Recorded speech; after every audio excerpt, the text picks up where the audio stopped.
What's up, everybody? Celtic Scarecrow here, back with another video to get those 10s and 20 views. Slight tweak in the plan. I was going to do a Pokemon fan theory, something I'm working on while I'm just bored at work. But then when I was walking to the Wawa to get my tea that I had to modify because they didn't have the half and half, I kept putting in more and more pieces, and I needed to slightly more iron that out. But I also am a big wrestling fan. I actually have AEW on in the back room. Akari Ashida just popped up on my screen. And with AEW Full Gear right around the corner, we'll do a reaction to the boys over at What Culture. And the video we're reacting to I think came out today, is 10 ways wrestling was better in the 90s. I, being the old man that I am, born in the dying days of the 80s, didn't really become a wrestling fan until like probably 98, late 96, late 97, 98. When the whole Y2J, I vividly remember watching Y2J, Chris Jericho, Benoit, Hardy's. Always loved the Hardys. Always was a big fan of the Hardy Boys. Not a big Edge fan until like later in his career. But let's see how they say wrestling was better in the 90s. Let's get to it.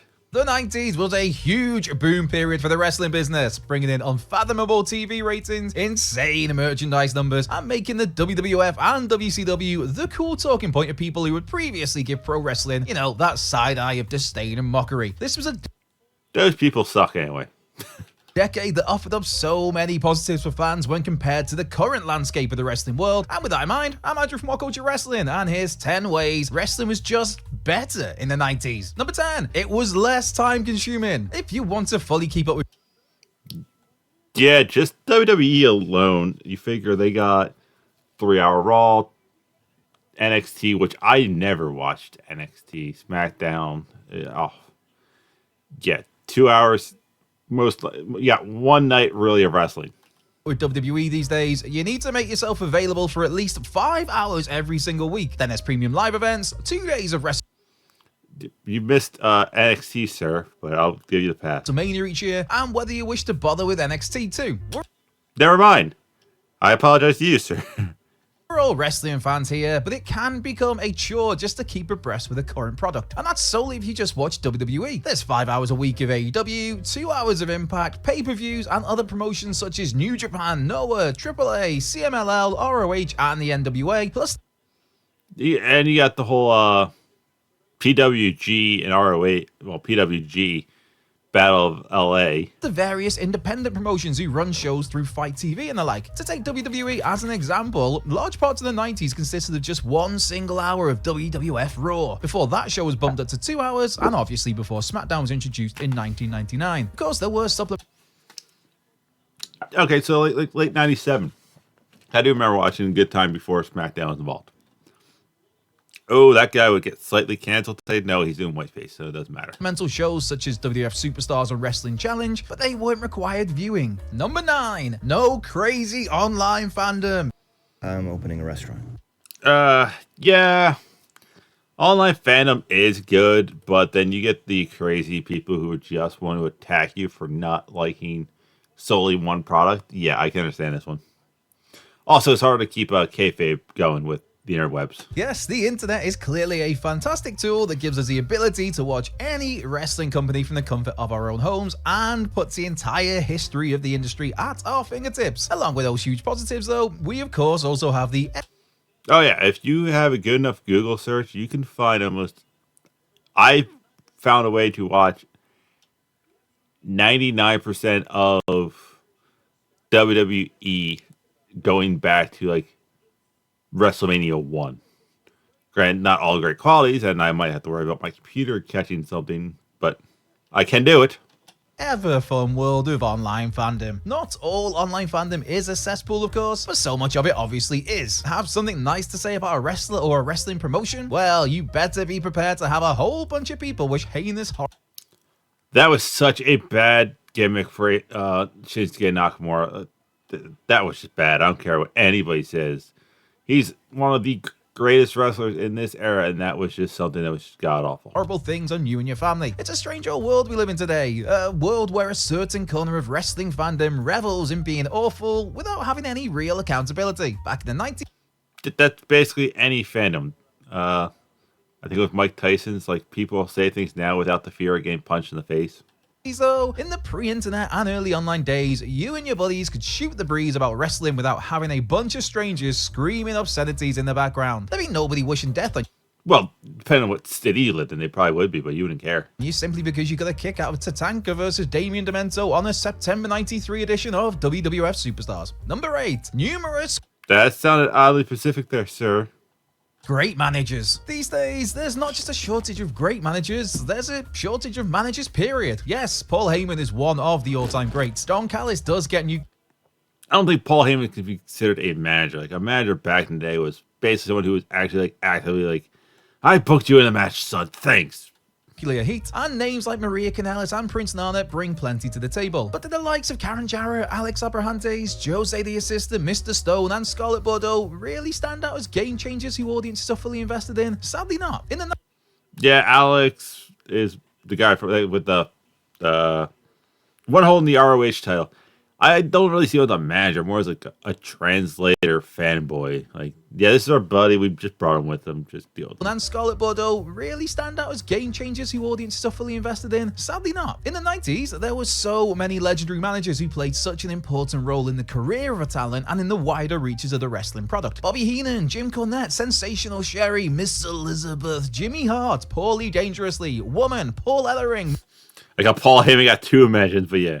Marlena, Theodore R. Long, Harley Race, Sonny, Ted DiBiase, The Genius, The Sinister Minister, Colonel Robert Parker, Bill Alfonso, and Deborah. Yes, they're just some of the names who spring to Yeah, Jim Cornette in his actual like good element, not just complaining how wrestlers are ruining the business by doing the exact same thing he's doing. mind, with several of those being easily in the conversation for the top 10 managers of all time. Number 7, spoiler free. While WWE ushered in live weekly You could have thrown this in with the internet comment, dude. programming with the launch of Monday Night Raw back in 1993, the early 90s were the time I'm sorry, did they not spoil WCW didn't spoil like WWE stuff or the vice versa on live television before the match actually happened? when so much wrestling output was still pre-taped ahead of time. Nowadays, pre-tape shows just mean spoilers are everywhere. Back in the 90s though, that decade was so often spoiler-free. Nowadays, people are forever wanting to know what's about to happen and what's up next. While that same appetite may have been there somewhat in the 90s, there simply wasn't the means, for the most part, to have those spoilers available to you. Yes, outlets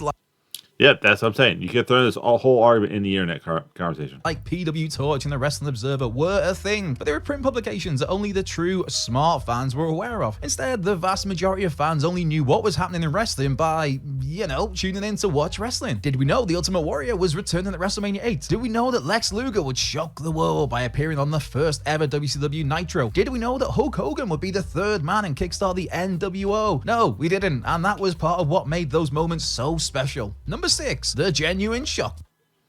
NWO, third most important faction of all time. Arguably number 2. I have Bullet Club number 1. They are the reason why AEW exists. Not current Bullet Club. I'm talking like from foundation to like 2018. Value. To follow on from the wider spoiler topic, the 90s was just brimming with shock value. Nowadays, it's common knowledge that Jade Cargill was WWE bound several weeks before it was announced. Likewise, we all knew that Edge's WWE deal was expiring and he'd not agree the renewal. Add to that, those stories of Brian Pillman Jr. being spotted at the WWE Performance Center well before his NXT arrival. Remove those reports though, and you've got some major shocks right there. Jade randomly turning up at WWE Fastlane, that would be nuts. Edge catching us all off guard by appearing at the end of AEW Wrestle Dream, that'd be even more insane. And Brian Pillman Jr. surprising us by being featured in an NXT vignette, not as major as those other events, but it would still have been a welcome surprise from out of left field. In the 90s, Yeah, but we still did get some of those. The Hardys returning to WWE. No one really saw that. Edge's real return back to wrestling. No one saw, like, we heard rumblings, but we didn't know. Such movements were from out of left field. That Lex Luger return to WCW, those initial appearances of Razor Ramon and Diesel on WCW Nitro, the Giant turning up as Paul White at St. Valentine's Day Massacre, the Triple H-led DX later bringing Sean Waltman back into the fold as X-Pac, all major shocks right there. If those things happen to WWE, the DX invasion, yeah, that's a big shock there. today, we'd all have been aware of them several Look at Kevin Nash with a fanny pack. I'm not gonna tell him that doesn't look good on him. weeks, if not months, before they took place. Number 5, legitimate head-to-head competition. No, it didn't add. Another big thing, like, a lot of this could just be the internet has helped and hurt the wrestling business.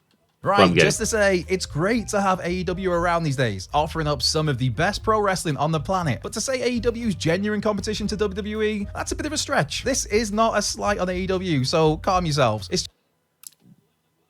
yeah, no, not genuine competition just because they're too new. And that's saying something because of the fact that they're going into, like, their 5th year, but WCW was been around forever.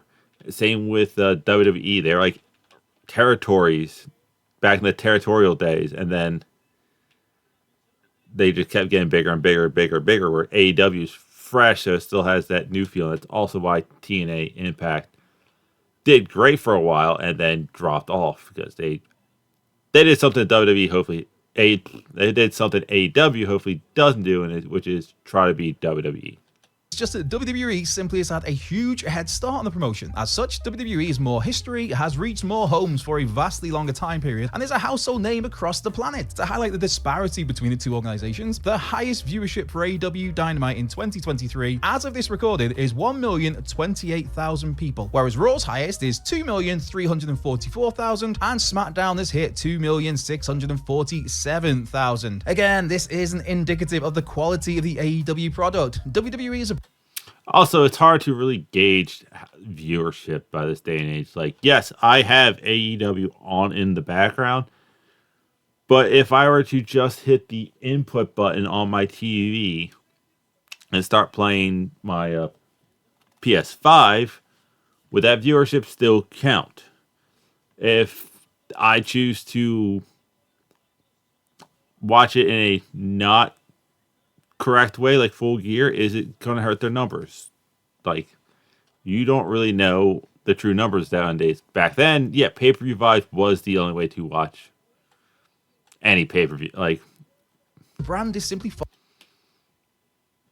I'm not paying for it. far bigger and far more storied. AEW is minor competition with the potential for further growth, but we're far from seeing the WWF and WCW pushing each other's buttons on a weekly basis and bringing in mammoth ratings. We saw how stacked NXT and Dynamite were when going head to head earlier in the year, and how much interest and hype there was for both shows. Back in the 90s, that interest and hype was there for all to see as the WWF and WCW went directly up against one another on Monday nights.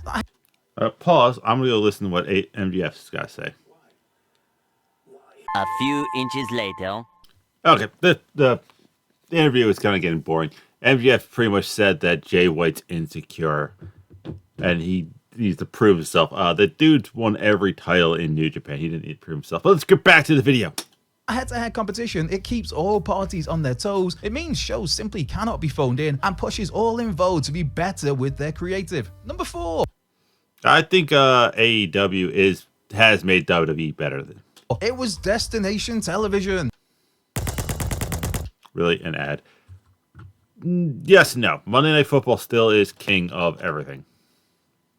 Even back then. Of course, viewing habits and sheer choice are vastly different today when compared to the 90s, but it's hard to fully appreciate how much wrestling became Also, again, the internet. Destination Television in the second half of that decade. When WCW Nitro launched, both that show and WWF Raw would bounce around the 2.5 million mark in their ratings. Skip ahead just 18 months, and it was commonplace to see both shows' viewership simultaneously hitting 4.5 million. There were freak weeks, such as Raw putting in 7.1 million, but the Monday Night Wars got to a point where Nitro and Raw would often share over 10 million between them, and would become immediate water cooler talk or the chatter of college campuses and schoolyards. Capturing the zeitgeist zeitgeist of the unique time period of the late 90s, WWF and WCW attracted non-wrestling fans who became cool to those who'd often poked fun at the industry. Granted, some of the car crash booking or more questionable content of that time rightly wouldn't fly today, and it's not every day you Goddamn political correctness. The Godfather was a hilarious character. Definitely wouldn't survive today's day and age. wind up with a white-hot Steve Austin, a game-changing NWO, or a freak specimen like Bill Goldberg. Regardless, Austin, the NWO, Goldberg, and the energetic, crazy twists and turns of wrestling programming pushed the business to places in the mainstream consciousness that's nowadays unthinkable. Number 3, a rotating WWF main event scene. Yes. I don't need to watch the rest of this part of the video. Yes. There was a point in time, I want to say it was like 2019, 2021, where there's a chick with a neck brace front row on AEW television, and it's kind of like off-putting. But where it was like Jericho, Seth Rollins, Kevin Owens, and Sami Zayn or Dean Ambrose. Like those 4 guys were the main event of Raw and SmackDown for like 3 months straight.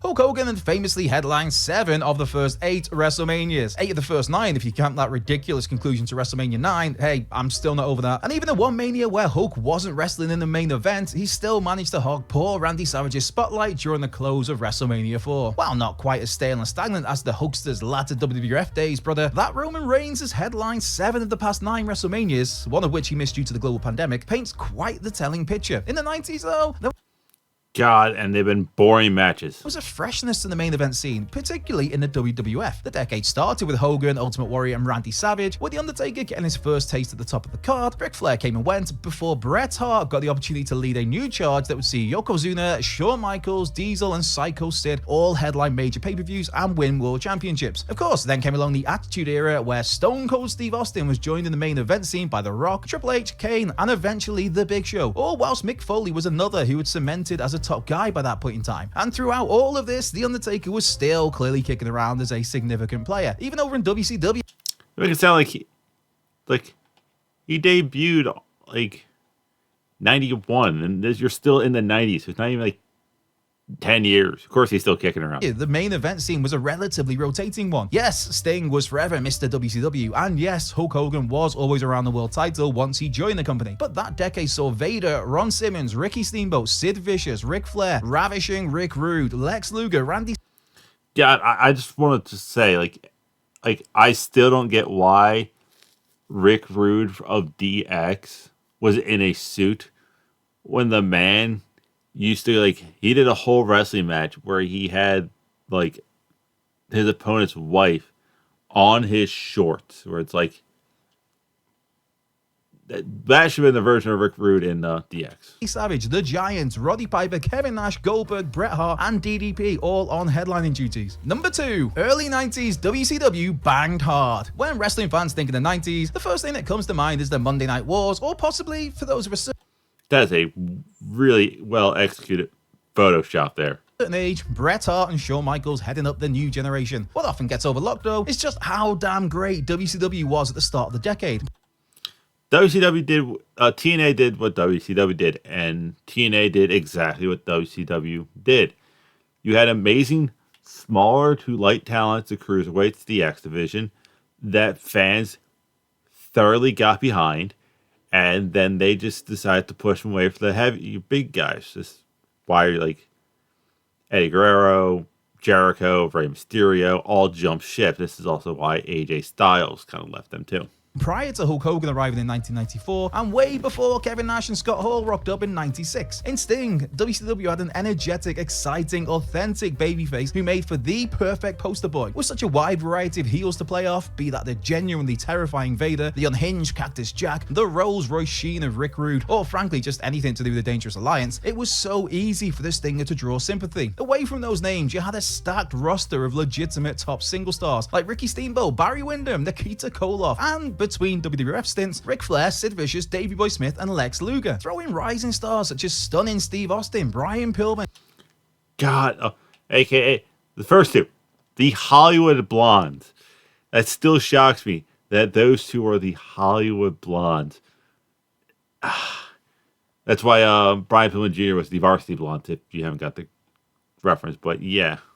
And 2 Cold Scorpio, Dustin Rhodes, Lord Steven Regal, Johnny B. Bad, and Marcus Alexander Bagwell. Yes, Man, they had some late 80s hairstyles too. really. And there was so much to be excited about. And while the singles ranks provided so much brilliant action, it would be utterly remiss not to make mention of the likewise stacked tag team ranks of early 90s WCW, with heavy hitters such as the Steiner Brothers, Scott Steiner looks so different. Harlem Heat, the Road Warriors, Doom, the Midnight Express, the Rock and Roll Express, the Fabulous Freebirds, the Enforcers, the Nasty Boys, Terry Gordy and Steve Williams, and of course the wonderful Hollywood Blondes, all getting their time to shine. I swear I didn't watch this before, but Early 90s WCW, man. Forever an overlooked period of glorious pro wrestling gold. Number 1. yeah, you forgot about all the cruiserweights that helped fill out the lower half of the card.